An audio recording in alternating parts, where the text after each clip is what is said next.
Hey guys, how's it going? My name's Chris. I was just gonna share a few thoughts on staying sober.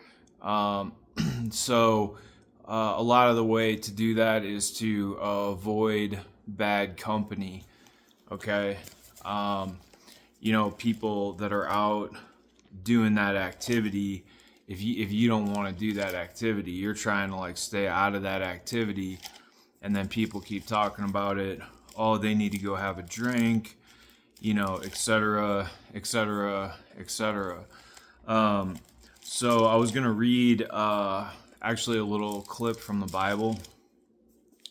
It's Psalm 1, and it says, "Blessed is the man who does not walk in the counsel of the wicked, or stand in the way of the sinner, or sit in the seat of the mocker, but his delight is in the law of the Lord, and on his law he meditates day and night."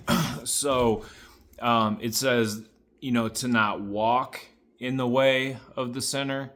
Okay, if you're walking with people, you're in motion, you're in close proximity.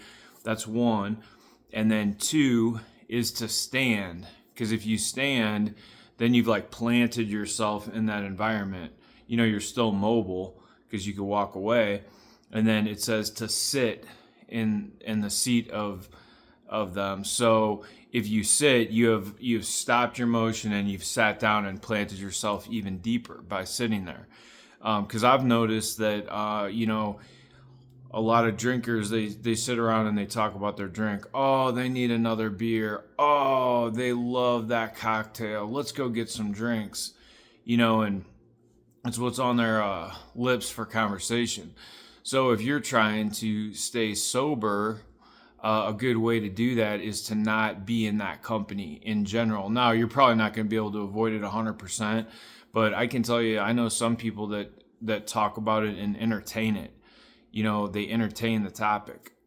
Um, so that's just something I was thinking about. Whether you believe in the Bible or not believe in the Bible, I was just going to share that. There's also another Bible verse that says, "Bad company corrupts good character." So, you know, you have to use discernment about like what's the best path for you. And if that means not going and hanging out with a certain group, changing your friendships, changing your crowd, changing your environment, and that's better for you. Well, that's better for you, and you're trying to be on a certain path, so it's easier to not go off that path if you set yourself up accordingly. So those are just some thoughts I wanted to share. Again, that was from Psalm 1. So I hope you guys have a great day.